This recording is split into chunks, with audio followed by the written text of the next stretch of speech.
Hi, today we're going to be talking about work health and safety mandatory training.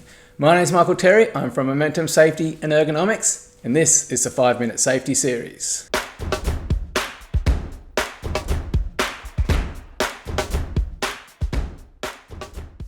Okay, so what is work health and safety mandatory training?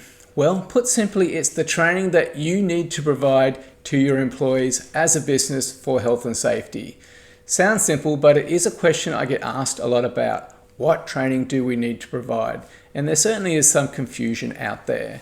So hopefully in this video we can clear up some of that confusion for you. So I'm going to jump straight on in and look at what the Work Health and Safety Act has to say about mandatory training.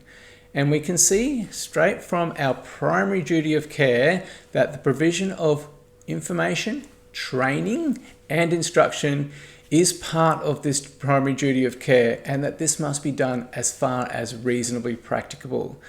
So already we can see that training certainly is required, but what training specifically is required?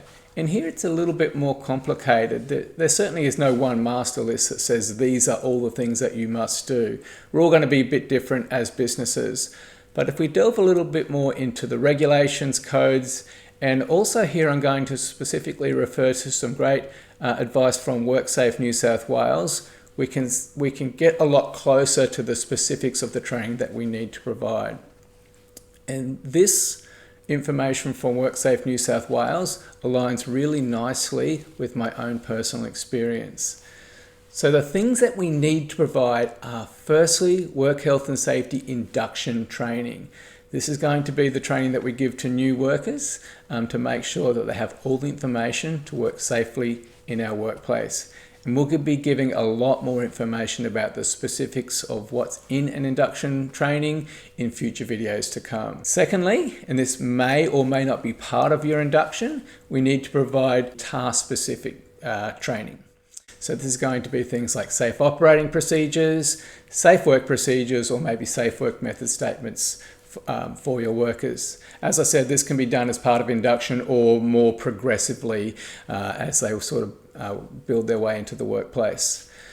Some workers will have specific role requirements that require particular competency or training, such as driving a forklift or entering a confined space, and we need to obviously make sure that this is taken care of.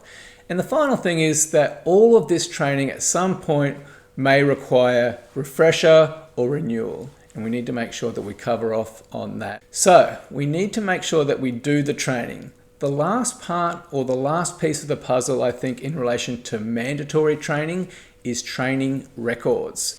If you ever have an auditor or an inspector come into your workplace, they're going to ask you for training records. So they're absolutely required. So what should training records look like? Well, firstly, I think you need to have some sort of training database. This is going to be the master list of what needs to be done, what has been done, and when it was done. Each time training is conducted, there needs to be a record of that training for that individual. So this might be something like attendance lists or even verification of competency. Your training system needs to be able to make sure that it's appropriately access controlled. And lastly, I think a really great thing to have in any training system is the ability for it to remind you about upcoming requirements, for example, refreshers or training renewal. Now, you can do all of this with an Excel spreadsheet if you're very good, but my recommendation is that you look for software. Software's done all the background work for you, and it makes it so much easier and so much more automated.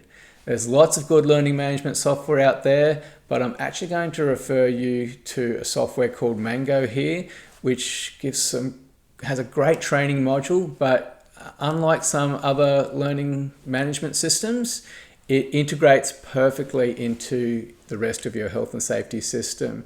So feel free to jump on some of the links in the description to find out a little bit more about Mango. So there we have it, guys. Hopefully that clears up a little bit about what you need to be doing in relation to work health and safety training. As I said, more videos to come in this space, particularly in relation to health and safety inductions. So I look forward to seeing you then.